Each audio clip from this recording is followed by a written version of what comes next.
আচ্ছা। তো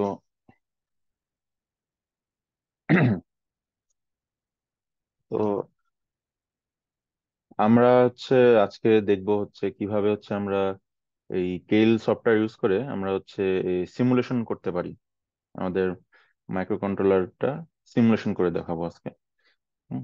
তো আমরা আমাদের সেই কোডটা, ব্লিঙ্কিং এর যে কোড আমরা এর আগে করেছিলাম, আমি প্রথমে কর্টেক্স M3-তেই দেখাবো, যেহেতু আমরা ওটা নিয়ে আগে কাজ করেছি। তো ওটাতেই আমি সিমুলেশনটা করে দেখাবো। পরে জাস্ট হচ্ছে প্যারামিটার গুলোর জায়গায় M3-র জায়গায় M4 বসায় দিলে সেটা M4 এর জন্য কাজ করবে। হ্যাঁ। তো আমি আমাদের সে আগের যে ব্লিঙ্কিং এর কোডটা ছিল ওটাই ওপেন করেছি। তো আমরা যখন প্রজেক্ট ওপেন করে এটা কোডটা লেখা আছে। তো আমার এখন মাইক্রো কন্ট্রোলারটা কানেক্ট করা নাই পিসির সাথে, আমরা পুরোপুরি সিমুলেশনেই আমরা ব্লিঙ্কিংটা দেখবো। পুরো সিমুলেশনে আমরা ব্লিঙ্কিংটা দেখবো। হুম। তো আমাদের আমরা নর্মালি করতাম কি, আমরা এই মাইক্রো কন্ট্রোলার কানেক্ট করে এই ডিবাগ মোডে যে আমরা ডিবাগিং করতাম। তো এখানে একটা অপশন আছে, সেটা এই অপশনস ফর টার্গেট। এখানে যদি ক্লিক করি, এখানে আমাদের প্রথমে কিছু সেটিংস করা লাগতো, সেটা ডিবাগে যায়। আমরা এখানে দুইটা অপশন আছে, একটা ইউজ সিমুলেটর, একটা ইউজ এই স্টিলিং ডিবাগার। হ্যাঁ। আমরা যদি ডাইরেক্ট কোডটা মাইক্রো কন্ট্রোলারে আমরা লোড করতে চাই, তখন আমাদের এই অপশনটা সিলেক্ট করতে হবে, আর তার সাথে আমাদের বলে দিতে হবে যে কোন ডিবাগারটা ইউজ করব। এখানে আমাদের স্টিলিং ডিবাগারটা দিয়ে দেওয়া লাগতো, আর কোনো কাজ করা লাগতো না আমাদের। তারপর ডাইরেক্ট এখান থেকে আমরা যদি বিল্ড করে লোড দিতাম, আমাদের কোডটা মাইক্রো কন্ট্রোলারে লোড হয়ে যেত। হ্যাঁ। কিন্তু এখন যদি আমরা সিমুলেশন করব, সিমুলেশনের জন্য আমাদের করতে হবে কি, আমাদের এই যে এই অপশনটা চুজ করতে হবে, ইউজ সিমুলেটর। হ্যাঁ। এই অপশনটা চুজ করে এখানে আমাদের এখন বলে দেওয়া লাগবে যে আমরা কোন মাইক্রো কন্ট্রোলারের জন্য আমরা সিমুলেশন করতে চাই। এখানে যেমন যে দুইটা প্যারামিটার চেঞ্জ করা লাগে, সেটা ডায়ালগ ডিএলএল। হ্যাঁ। এটা ডিএলএল ডাইনামিক লিঙ্ক লাইব্রেরি। এখানে আমাদের বলে দেওয়া লাগে এই আমরা DARM STM.dll এটা দেওয়া লাগে আমরা যদি এই STM এর জন্য আমরা এই সিমুলেশন করতে চাই। আমাদের এখানে বলে দেওয়া লাগে, তখন সফটওয়্যারটা তখন তার এনভায়রনমেন্টটা সেভাবে সেট করে নেয়। হুম। তো আমাদের এখানে জাস্ট এই প্যারামিটারটা চেঞ্জ করা লাগবে, ডায়ালগ ডিএলএল এ DRM STM.dll, এবং এটার এই প্যারামিটারে আমাদের দেওয়া লাগবে স্পেসিফিক ভাবে কোন মাইক্রো কন্ট্রোলার, সেটার মডেলটা দেওয়া লাগবে। যেমন STM32F, আগের STM32F103C8 এই মডেলটা দিয়েছি। আর এখানে DRM STM.dl এই দুটো চেঞ্জ করলে হয়ে যাবে। এই দুটো চেঞ্জ করে আমরা ওকে করে দিব সিমুলেশনের জন্য। ওকে করে এখন আমাদের সিমুলেশনের জন্য রেডি। সিমুলেশনের জন্য এখন আমাদের প্রথমে এই ডিবাগ মোডে যাব। Start and stop debug screen open করব। হ্যাঁ। এখন আমাদের যদি ওটা এই একটা জিনিস মনে রাখা উচিত, যে আমাদের যদি এটা এখানে সিলেক্ট করা না থাকে, যদি আমাদের এখানে এটা সিলেক্ট করা থাকে, আর যদি আমাদের হচ্ছে স্টিলিং সিলেক্ট করা থাকে, আর আমাদের যদি মাইক্রো কন্ট্রোলার কানেক্ট করা না থাকে, তখন যদি আমরা ডিবাগ মোডে যাই, তখন আমাদের ইরর আসবে। হুম। Stealing not detected.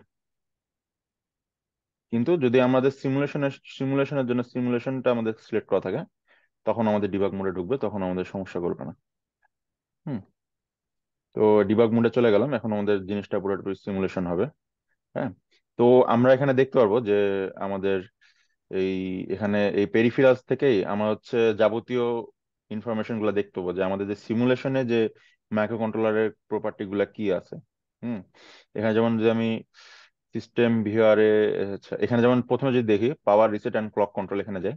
এখানে আমরা দেখতে পারবো যে আমাদের যে ক্লক গুলা ছিল, এখানে সে ক্লক গুলার ফ্রিকোয়েন্সি কত। যেমন এখানে যেমন HSI 8 মেগাহার্জ যে আছে। হুম। এগুলা, তারপর অন্যান্য ক্লক, সিস্টেম ক্লক কত আছে, এগুলো সব আমরা এখান থেকে দেখতে পারবো।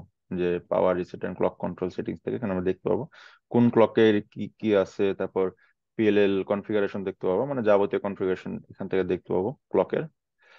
তারপর যদি আমরা আরো দেখতে চাই, এখান থেকে কোর পেরিফেরালস থেকে প্রিভিয়াস থেকে সিস্টেম ক্লক কনফিগারেশন, আচ্ছা এখানে যেমন, আচ্ছা এখন আমরা যদি এই এখান থেকে আমি হচ্ছে বিভিন্ন রেজিস্টার দেখতে পাবো, যেমন জিপিআইওর সবগুলো এখানে দেখতে পাবো, জিপিআইও এ, জিপিআইও বি, জিপিআইও সি। যেহেতু আমরা ব্লিঙ্কিংটা করছিলাম জিপিআইও সি এর 13 নাম্বার পিনে, তো আমরা যদি এটা ওপেন করি, এই যেখানে আমরা সবগুলা পিনের দেখতে পাবো, জিপিআইওসি এর 0 থেকে 15 পর্যন্ত সবগুলা পিন। এই যে এখানে হচ্ছে আমাদের রেজিস্টার গুলো আছে, জিপিআইওসি ইনপুট ডাটা রেজিস্টার যে আমরা দেখেছিলাম, input data register, ODR output data register. এখন আমরা ওই যে আমরা হচ্ছে যে ব্লিঙ্কিং এর ক্ষেত্রে করছিলাম কি, এই আউটপুট ডাটা রেজিস্টারের 13 নাম্বার পিনটাকে কন্টিনিউয়াসলি 0101 করছিলাম। তো এখন আমরা এই এখন যদি আমি হচ্ছে রান করি, কোডটা রান করি, রান করলে দেখবো যে এই ক্লকটা ইনেবল হয়ে যাবে, জিপিআইসি এর ক্লকটা ইনেবল হয়ে যাবে, আর হচ্ছে আমাদের এই 13 নাম্বার পিন আউটপুট ডাটা রেজিস্টারে যে এই 13 নাম্বার পিনটা এরকম up down up down up down করবে। এই যে ব্লিঙ্কিং হচ্ছে আমাদের, এই ব্লিঙ্কিংটা আমরা সিমুলেশনের মধ্যে দিয়েছি। আমি হচ্ছে যেহেতু এই এই আমাদের ওখানে ক্লক দেখলাম 8 মেগাহার্জ ক্লক আছে, ওভাবে ক্যালকুলেশন করে দেওয়া আছে এখানে 8 মেগাহার্জের জন্য 1 সেকেন্ড ব্লিঙ্কের জন্য কত কত কাউন্ট করা লাগবে, সে ওই জন্য 1 সেকেন্ড ব্লিঙ্ক হচ্ছে এখানে। তো এখানে আমরা এই রেজিস্টার গুলো দেখতে পাচ্ছি, আরো রেজিস্টার আমরা হচ্ছে দেখতে পাবো এখান থেকে। জিপিএলসি আছে, কোর পেরি, সরি, সিস্টেম ভিউয়ার থেকে আমরা হচ্ছে অন্যান্য যাবতীয় রেজিস্টার দেখতে পাবো। যদি আমরা হচ্ছে এডিসি, জিপিআইও, আচ্ছা এখানে যদি আমরা জিপিআইও সি দেখতে চাই, এখানে জিপিআই এখান থেকে দেখতে পাবো জিপিআইও সি এর যে যাবতীয় সবগুলা রেজিস্টার ছিল সেগুলো কোনটাতে কি ভ্যালু আছে এখান থেকে আমরা দেখতে পাবো। যেমন কন্ট্রোল হাই, কন্ট্রোল লো রেজিস্টার এর ভ্যালু এগুলো আছে, কন্ট্রোল হাই রেজিস্টারের ভ্যালু গুলো দেখতে পাবো, input data output data register, তারপর হচ্ছে বিএসআরআর, মানে যাবতীয় সবগুলো রেজিস্টারে আমরা হচ্ছে ভ্যালুগুলো দেখতে পাবো। এবং সেভাবে যদি আমরা চেঞ্জ করি, চেঞ্জ করার পর রান করলে এখানেও চেঞ্জ হয়ে যাবে ভ্যালুগুলো। হুম, এভাবে আমরা হচ্ছে সিমুলেট করে দেখতে পারবো। আহ এখান থেকে তো জিপিআই গুলো দেখতে পাচ্ছি।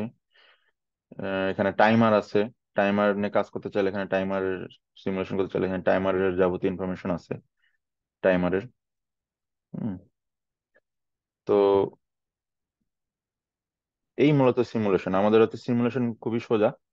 সিমুলেশন করতে হলে জাস্ট হচ্ছে আমাদের ওই দুইটা প্যারামিটার চেঞ্জ করে দিতে হবে এসটিএম এর জন্য। এখন আমরা যদি STM32 কর্টেক্স M3 এর জন্য করলাম, এখন যদি M4 এর জন্য করতে চাই তখন হচ্ছে আমাদের এখানে হচ্ছে মানে আমাদের যে মাইক্রো কন্ট্রোলারটা করবো ওটার মডেলটা দেওয়া লাগবে। মডেলটা দিলে তখন আমাদের হচ্ছে M4 এর জন্য কাজ করবে। আচ্ছা, রেজিস্টার গুলো কোথায় আছে, ওই যে 1 থেকে 14 পর্যন্ত, ওটার ভ্যালু গুলো? এখানে সবগুলো আমরা হচ্ছে পেরিফেরালস থেকে দেখতে পাবো, এই যে স্যার এখানে দেওয়া আছে, আচ্ছা, পাশে আছে। বাম আরেকটা পাশে হচ্ছে আছে। যে এটা তো রান করাচ্ছে স্টেপ স্টেপ স্টেপ ধরে যদি এক্সিকিউট করি, হুম ওটার ব্যবস্থাটা কি? ওয়াচ স্টেপ, মোড যেটা বলে, স্যার স্টেপ ওটা ধরে মানে? এটা তো পুরা রান করার পরে দেখা যাচ্ছে। আরেকটা থাকে না যে ডিবাগ করার জন্য একটা একটা করে এক্সিকিউট, মানে একটা করে স্টেটমেন্ট এক্সিকিউট করবে, তার কারেসপন্ডিং ভ্যালু কোথায় কোথায় চেঞ্জ হচ্ছে সেটা যদি দেখতে চাই। তুমি তো আচ্ছা এখানে পুরোটা রান করার পরে হলো, তাই না? আমি প্রতিটা লাইন ধরে ধরে দেখবো, মানে একটা লাইন এক্সিকিউট করবে, সেটার এটা কি হচ্ছে, ইম্প্যাক্টটা কি হচ্ছে কোন রেজিস্টারে, আবার পরের লাইনটা করব। আচ্ছা, বুঝতে পেরেছো কি প্রশ্নটা? জি স্যার, বুঝতে পেরেছি। আমি আসলে স্যার আমি যখন সিমুলেশন করছিলাম তখন হচ্ছে আমি একটা একটা করে কোড লিখছিলাম। যেমন আমি যদি দেখি যে এটা লিখছি, এটা স্টেপের মধ্যে একটা মোড থাকার কথা। জি স্যার মোড আছে, আমি আসলে ওভাবে করিনি, আমি একটা করে লাইন লিখেছি, আমি সাথে সাথে হচ্ছে এই এখান থেকে যে আমি মানে যে, এক্সিকিউশনটা একসাথে না করে স্টেপ জি ধরে স্যার ধরে স্টেপ ধরে ধরে ওটা, ওটারও সিস্টেম আছে। থাকার থাকার কথা, বোধ হয় টাইপের একটু থাকার কথা, পুরোটা একসাথে রান্না করে, মানে কম্পাইল হয়ে হয়ে যাওয়ার পরে তারপর হচ্ছে এটা যখন ওই যে, মানে আমি এটার কথা বলছি না, যে আমরা যখন ওই যে, তোমরা বোধহয় এটা ব্যবহার করতে চাইলে যে, না আমরা যখন প্রথম সি শিখি, ওই যে বর্ডল্যান্ড C3.0 যে কম্পাইলারটা ছিল, সেখানে যে F7 করে করে স্টেপ করা যেত, আবার স্টেপ জি জাম্প করা যেত। ধরো লুপে লুপে ঢুকে গেলে তো পুরো লুপই আমাকে ব্যবহার করতে হবে, তাই না? তখন কার্সর একটা পয়েন্টারে নিয়ে গিয়ে ওই ধরো আবার স্টেপ গুলো জাম্প করে লুপের বাইরে একটা জায়গায় কার্সরটা সেট করার পরে বলা হতো যে স্টেপ জাম্প। জি স্যার, বুঝতে বুঝতে পেরেছো? পেরেছি। ওই ওরকম যে মধ্যে করে একটা ডিব্যাগের অপশন আছে উপরে, ওই যে তীর চিহ্ন গুলো আছে ওই রকম জাম্প করার জন্য। মানে যখন ডিব্যাগের ইয়া চালু করা হবে তখন মনে হয় চালু হবে। বাম ঘাসে তিন তীর চিহ্ন গুলো আছে না নিচে, ডিব্যাগের কথাটা নিচে, ওগুলা তো স্টেপ ওভার স্টেপ আউট করার জন্য মানে। তুই কি করেছিস সেভাবে, দেখাতে পারবি? না আমি করি নাই, আমার এখানে কেল ইনস্টলে হয় না, ওটা মানে এরর আসে শুধু। আর কি কেউ করেছে, কারো এক্সপিরিয়েন্স আছে? স্টেপটা লাগবে। মানে স্টেপটা না হলে করি এক্স্যাক্টলি নাই, কোথায় কিন্তু কি। চিহ্নগুলা দেখে বুঝতে পারতেছি কোড ব্লকসে ওইরকম ছিল এর মানে ইয়া করার জন্য। হুম, তাহলে স্যার না হয় আমি একটু দেখে আরেকদিন আরেকটু দেখাও কাল। তো।